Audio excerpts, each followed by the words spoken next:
బాగుంటుంది. ఈ విధంగా చేసుకోండి, తయారు చేసుకోండి. ఇట్లాగా చాలా బాగుంటుందండి. Hi, hello, welcome to Krishnamma logs YouTube channel.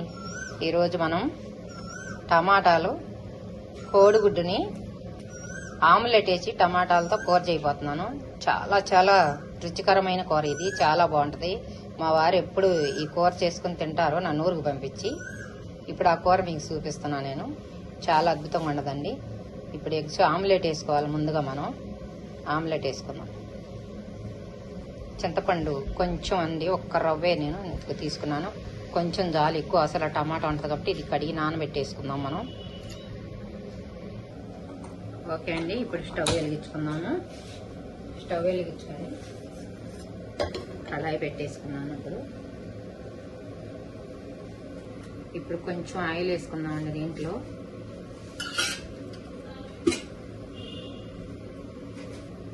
ఇప్పుడు ఆయిల్ వేడెక్కిందండి. గుడ్లు దీనిలో కార్చేసేద్దాం. ఇక 3 ఎగ్స్ తీసుకున్నాను నేను.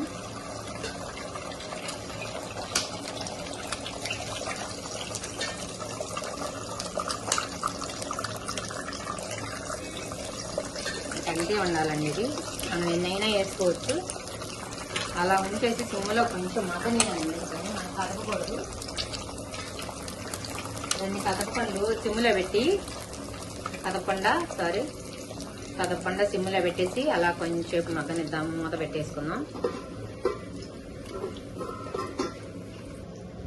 చూసారా, పొంగుతూ ఉడుకుతా ఉంది. సిమ్లో పెట్టానండి నేను. అలా సిమ్ములు చక్కగా ఉడకాలన్నమాట. అది మంచిగా కాలిద్ది సిమ్లో పెడితే మనం, అందుకని సిమ్లో పెట్టాను. ఓకే అండి, ఇప్పుడు మూత తీసి చూద్దాము. అది చూసారా, ఇట్లా అడుగంతా ఉడికిపోయిందండి. ఇప్పుడు దీన్ని మనం కొంచెం తిప్పేసుకున్నాం మళ్ళీ. చూడండి, చక్కగా కాలింది ఆమ్లెట్ దాంట్లో. ఇప్పుడు దాన్ని మళ్ళీ కొంచెం మూత పెడదాం. ఒక్క రవ్వ మగ్గనిద్దామండి. ఓకే అండి, ఇప్పుడు చూస్తాం మళ్ళీ. చక్కగా కాలిపోయిందండి ఆమ్లెట్. వేడివేడిగా తిన్నామనిపిస్తుంది కదా చూస్తుంటే. ఇంకా ఇప్పుడు ఈ దీనిలో వేసుకున్నాను. విడిగా పెట్టేసేద్దాం దాన్ని.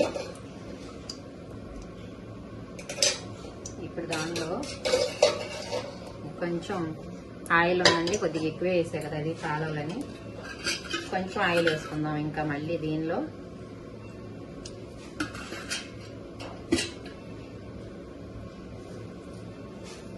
అది ఆయిల్ వేడెక్కేలోపు మనం ఇప్పుడు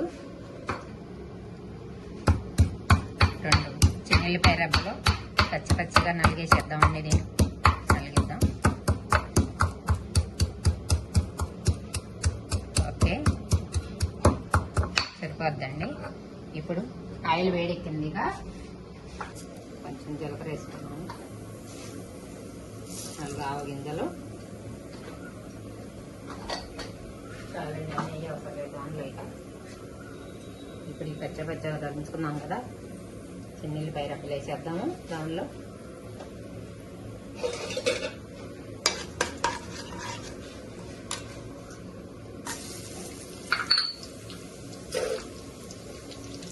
ఇవి కూడా కొంచెం ఫ్రై అవనిద్దామండి. నెక్స్ట్ వచ్చేసి కరివేపాకు రెబ్బలు వేసుకుందాం 4.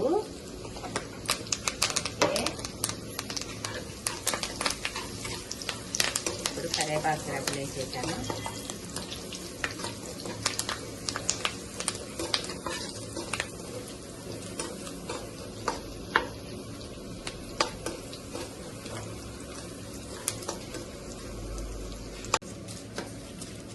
ఇప్పుడు ఈ ఫ్రై అయినాయండి. దీనిలో మనం కట్ చేసి పెట్టుకున్న ఉల్లిపాయ ముక్కలు వేసేసేద్దాం.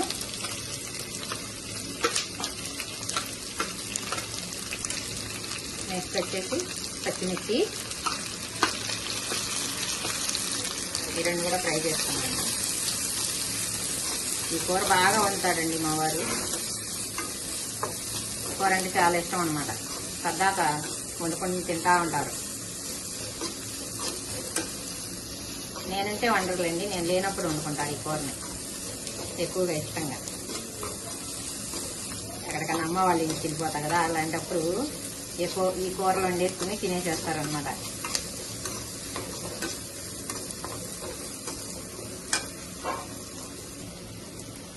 ఓకే అండి, ఈ డాల్గా ఫ్రై అయింది కదా. ఇప్పుడు వెంటనే టమాటా ముక్కలు వేసేసుకున్నాం. బాగా సన్నగా తరిగి పెట్టేసాను టమాటా ముక్కలు కూడా.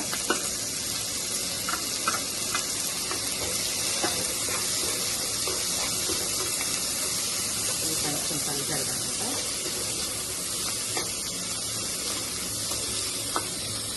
ఇలా కలిపేసుకుని వీటిని కొంచెంసేపు మూత పెట్టుకున్నామండి. ఇక మగ్గిపోతుంది టమాటా కూడా. ఓకే అండి, కొంచెం పట్టుకోండి. ఓకే అండి, ఇప్పుడు మూత తీసి చూద్దాము. ఆహా, టమాటా మగ్గిపోయిందండి. కొంచెం కళ్ళు వేద్దాము. చూసారా, మెత్తగా అయిపోయినాయి. సన్నగా వచ్చాం కదా, తొందరగా మెత్తబడిపోయింది టమాటా. నెక్స్ట్ ఏం వేసుకున్నాం? పసుపు వేసుకున్నాం. ఓకే, ఉప్పు పసుపు వేసేసాను.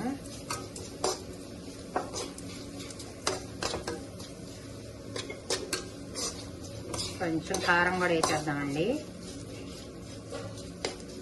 ఇంకా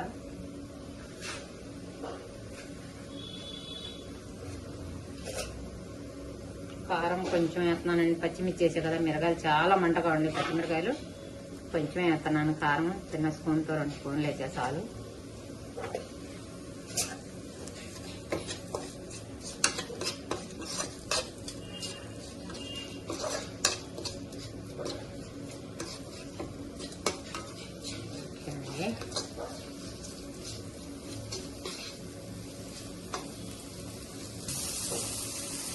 ఇప్పుడు చూడండి, కొంచెం మగ్గనిచ్చాను. అన్నీ వేసిన తర్వాత ఎప్పుడైనా ఉప్పు కారం పసుపు వేసినాక కొంచెం పచ్చి వాసన పోయే వరకు కూరలో ఫ్రై చేసుకోవాలండి ఎప్పుడైనా. అప్పుడే కూర టేస్టీగా ఉంటుందండి. అలా వండితే రుచి రావు అనమాట. మేము వండితే బాగో, మీరు వండితే బాగుంటుంది ఎందుకంటారు. అక్కడ వండే దాంట్లోనే రుచి వస్తుందండి మనం చేసే దాంట్లో.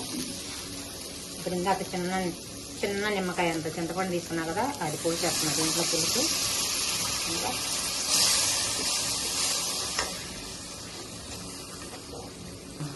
కొంచెం దాని పులుసు చాలది, కొద్దిగా వాటర్ పోసాను. ఇంకా పులుపు అయితే కొంచెం చాలండి, టమాటా పుల్లగా ఉంటుంది కదా, అందుకని అది సరిపోతుంది కదా.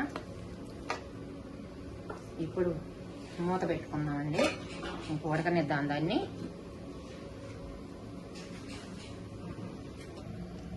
ఓకే అండి, ఇప్పుడు దీన్ని ఆమ్లెట్ని కట్ చేసుకుందాం అండి. ముక్కలుగా కట్ చేసుకుని పెట్టుకుందాం మనం. ఈ లోపల కూర ఉడుకుతుంది కదా, దీన్ని ముక్కలు కట్ చేసుకుందాం. ఇంకా మందంగా కూడా వేసుకోవచ్చండి. చిన్న పీసులు అలా కట్ చేసి పెట్టుకున్నాము.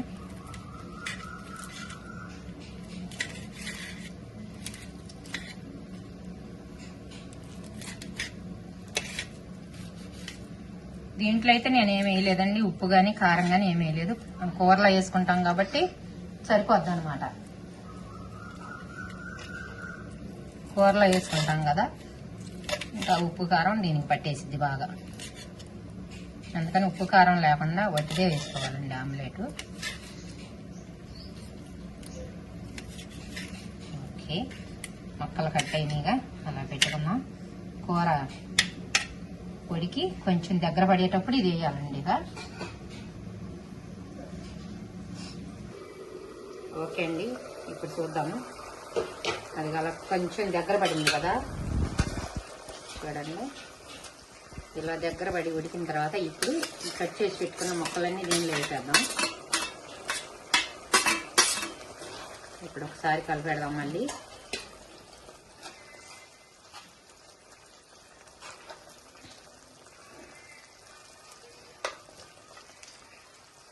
ఇప్పుడు కలిపెట్టేసి ఇప్పుడు మూత పెట్టుకుందామండి. మళ్ళీ కాసేపు ఒక 10 నిమిషాలు మూత పెట్టుకుంటే మళ్ళీ ఆ పులుసు అంతా చక్కగా అది కారం ఉప్పు అంతా ఆ ముక్కల్లోకి పట్టిద్దండి. చాలా బాగుంటుంది. ఇది పులుసుతో చేసాం కదా, మనం మీకు కావాలంటే పులుసు పోసుకోకుండా మసాలాలు వేసుకుని కూడా చేసుకోవచ్చు అండి. ఇలాగే మసాలాలు వేసుకుని నెక్స్ట్ చేద్దాం ఇంకోసారి. మళ్ళీ మసాలాలు వేసేసి చేసుకున్నది మనకి చపాతీలోకి అన్నిటిలోకి తినడానికి చాలా చాలా బాగుంటుందండి. చపాతీలు వేసుకు తినొచ్చు అనమాట. ఇదైతేనే రైస్లో తినొచ్చు. ఇది అది కూడా రైస్లో తినొచ్చు, కానీ చపాతీలు భలే ఉంటుంది అలా చేసుకుంటే. ఒకరోజు అది చేసుకుందాం మనం మళ్ళీ. ఓకే అండి, చూద్దాం ఒకసారి. అది చక్కగా దగ్గర పడిపోయిందండి. ఇది ఇలా రావాలి, మరీ పులుసుగా కాకుండా మరీ ఎగిరిపోకుండా ఇలా ఉంటే చాలండి. ఇక చూసారా, బాగా వచ్చింది. ఓకే, ఇప్పుడు పొయ్యి ఆపుకుందామండి.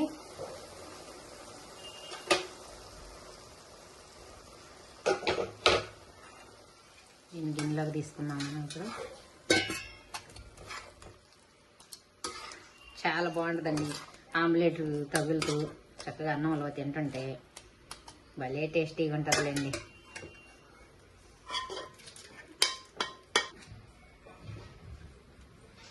కొంచెం కొత్తిమీర చల్లుకుందామండి ఇప్పుడు వేడి మీద. ఓకే, చూసారా ఎంత బాగా ముక్కలు ముక్కలుగా చాలా చాలా బాగుంటుందండి. ఈ విధంగా చేసుకోండి. టమాటా ఆమ్లెట్ కర్రీ చాలా అద్భుతంగా ఉంటుంది, చాలా టేస్టీగా ఉంటుంది, చాలా రుచిగా ఉంటుందండి. నచ్చితే లైక్ చేయండి, షేర్ చేయండి, సబ్స్క్రైబ్ చేయండి, కామెంట్ రూపంలో తెలియచేయండి. కొత్తగా మా ఛానల్ ఎవరన్నా చూస్తుంటే సబ్స్క్రైబ్ చేసుకోండి అండి. బాయ్ అందరికీ.